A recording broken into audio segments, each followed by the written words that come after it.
योगी आदित्यनाथ की शक्ति का क्या राज है?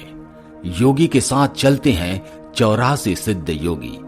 क्या ये सिद्ध और महायोगी ही योगी को प्रधानमंत्री बनाएंगे? दोस्तों, आज देश ही नहीं पूरी दुनिया में योगी आदित्यनाथ की ताकत का डंका बज रहा है। अमेरिका के न्यूयॉर्क टाइम्स से लेकर अरब देशों के अखबारों और उनकी पार्लियामेंट तक में योगी की ताकत की गूंज सुनाई दे रही है। देश के सबसे बड़े राज्य उत्तर प्रदेश के मुख्यमंत्री योगी आदित्यनाथ जैसे जैसे भ्रष्टाचार, अत्याचार, अपराध और माफियाओं को मिट्टी में मिलाते जा रहे हैं, वैसे वैसे उन लोगों के माथे की सिकन बढ़ती जा रही है। जिन लोगों की ताकत का आधार भ्रष्टाचार, अपराध और माफिया है, दोस्तों सवाल उठता है कि योगी आदित्यनाथ की शक्ति का राज क्या है, जिससे गुंडे, अपराधी और माफिया कांपते हैं। योगी आदित्यनाथ की शक्ति का राज क्या है, जिससे वो निडर होकर जनता की सेवा करते हैं। योगी आदित्यनाथ की शक्ति का राज क्या है, जिससे वो राजनीति में आने के बाद लगातार ऊंचाइयों को छूते जा रहे हैं। दोस्तों, योगी आदित्यनाथ मूल रूप से एक सन्यासी हैं और संत हैं। 22 साल की उम्र में घर का त्याग कर वो नाथ परंपरा के सबसे प्रमुख मठ गोरखनाथ पीठ से जुड़ गए। वास्तव में नाथ परंपरा और गोरख मठ से जुड़ना ही योगी की शक्ति का राज है। नाथ परंपरा ने योगी आदित्यनाथ को शारीरिक, मानसिक और आध्यात्मिक रूप से बेहद शक्तिशाली बनाया है, तो गोरखनाथ पीठ में उनके गुरुओं की राजनीतिक पृष्ठभूमि ने उन्हें राजनीति के मैदान का भी महान योद्धा बना दिया है। सबसे पहले बात करेंगे नाथ परंपरा की, उन शक्तियों की जिनका संचार गुरु शिष्य परंपरा के जरिए योगी आदित्यनाथ में भी हो रहा है। दोस्तों, प्राचीन की परंपरा से नाथ परंपरा का उदय हुआ है।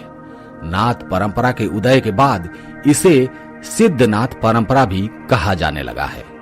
सिद्धों की परंपरा में कई सिद्ध हुए, लेकिन इनमें 84 सिद्ध प्रमुख है, जिनके पास अनेक सिद्धियां और शक्तियां हैं। सिद्धों से निकली नाथ परंपरा के संत कठोर साधना, हठ योग और ब्रह्मचर्य का बहुत कड़ाई से पालन करते हैं। इस परंपरा में भी कई नाथ हुए, लेकिन इनमें से 9 नाथ प्रमुख हुए। ये 9 नाथ हैं: मत्स्येंद्रनाथ, गोरखनाथ, गहिनीनाथ, जालंधरनाथ, काशीनाथ, भारधारीनाथ, रेवानाथ, नागनाथ, चारपतिनाथ। मत्स्येंद्रनाथ के बाद उनके शिष्य गोरखनाथ ने नाथ परंपरा को आगे बढ़ाया। गोरखनाथ ने बिखरी हुई इस परंपरा और उसकी योग विद्याओं को एक जगह एकत्र कर इस परंपरा को रूप प्रदान किया। गोरखनाथ को गोरखनाथ के नाम से भी जाना जाता है। नाथ परंपरा के आराध्य देव भगवान शिव है। ये हठ योग की साधना पद्धति पर आधारित पंथ है। इस पंथ के साधक सात्विक भाव से भगवान शिव की भक्ति करते हैं। वो शिव को अलख नाम से पुकारते हैं। नाथ परंपरा के साधक उम्र के अंतिम पड़ाव में किसी एक स्थान पर रुककर अखंड ध्वनि रमाते हैं, जबकि कुछ हिमालय की गुफाओं में चले जाते हैं। सिद्धनाथ परंपरा में कुंडलिनी जागरण का विशेष स्थान है। कुंडलिनी साधना से साधक के अंदर की शक्ति का संचार होता है। इस साधना के जरिए साधक सिद्धत्व और ब्रह्मत्व को प्राप्त कर सकता है। सिद्धनाथ परंपरा में व्यक्ति की आंतरिक शक्ति पर खास जोर होता है। ये परंपरा मानती है कि ब्रह्मांड में पिंड और पिंड में ही ब्रह्मांड है। योगी आदित्यनाथ जिस नाग परंपरा से आते हैं, उनमें कई सिद्ध हुए, जिन्होंने आंतरिक शक्तियों को जागृत कर अपनी वाइब्रेशन को ब्रह्मांड की वाइब्रेशन से जोड़ लिया है। उनके लिए इस ब्रह्मांड का कोई भी व्यक्ति या उनसे अलग नहीं है। वो वही करते हैं जो इस पूरे संसार की भलाई के लिए होता है। संसार की भलाई के लिए वो कुछ भी कर सकते हैं, भाग्य बदल सकते हैं, युग बदल सकते हैं, जो नहीं है उसे भी क्रिएट कर सकते हैं। ऐसा माना जाता है कि सिद्ध और नाग परंपरा में शिवत्व को प्राप्त कर चुके कई महान सिद्धों का आशीर्वाद योगी आदित्यनाथ के साथ हमेशा रहता है। कहा जाता है कि योगी आदित्यनाथ जहां भी जाते हैं 84 सिद्धों और 9 नाथों की कृपा हमेशा उनके साथ रहती है।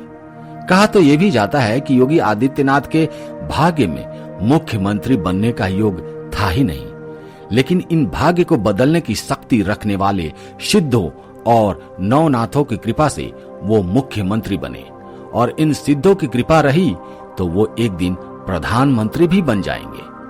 इनकी शक्ति ही है जिनकी वजह से मुख्यमंत्री के तौर पर योगी आदित्यनाथ निडर होकर कड़े फैसले लेते हैं। सनातन की जिस परंपरा से योगी आदित्यनाथ आते हैं उसमें किसी भी धर्म या जाति के लिए कोई भेदभाव नहीं है।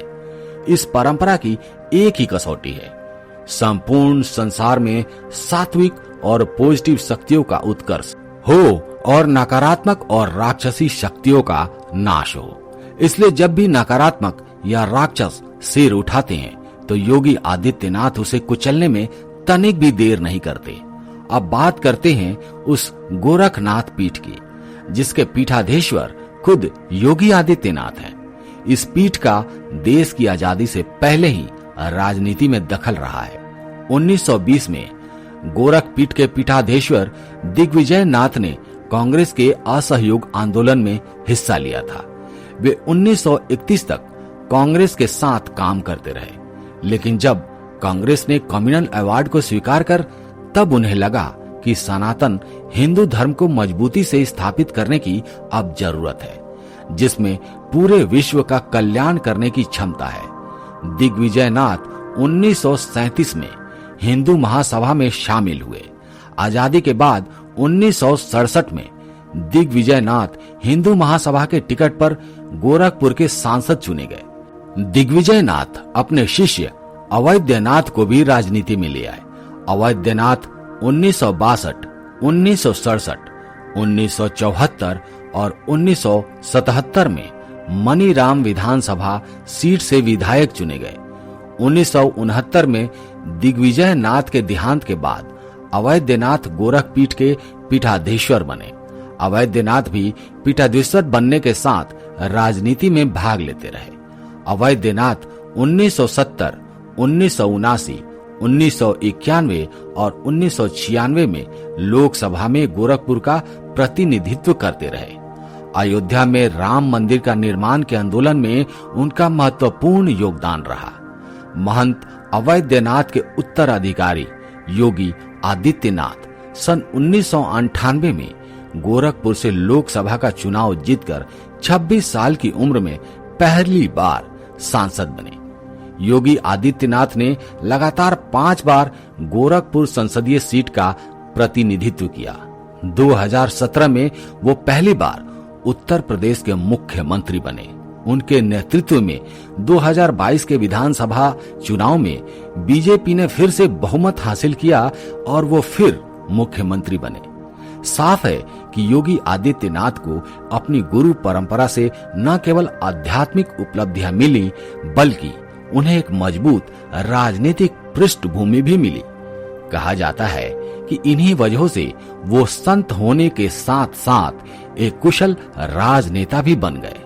दोस्तों, मैं आपसे एक विनम्र निवेदन करता हूं कि अगर आप वाकई में श्री राम जी को अपने दिल से मानते हैं तो इस वीडियो को लाइक कर दीजिएगा, चैनल को सब्सक्राइब कर लीजिएगा एवं कमेंट बॉक्स में लिखेगा जय श्री राम।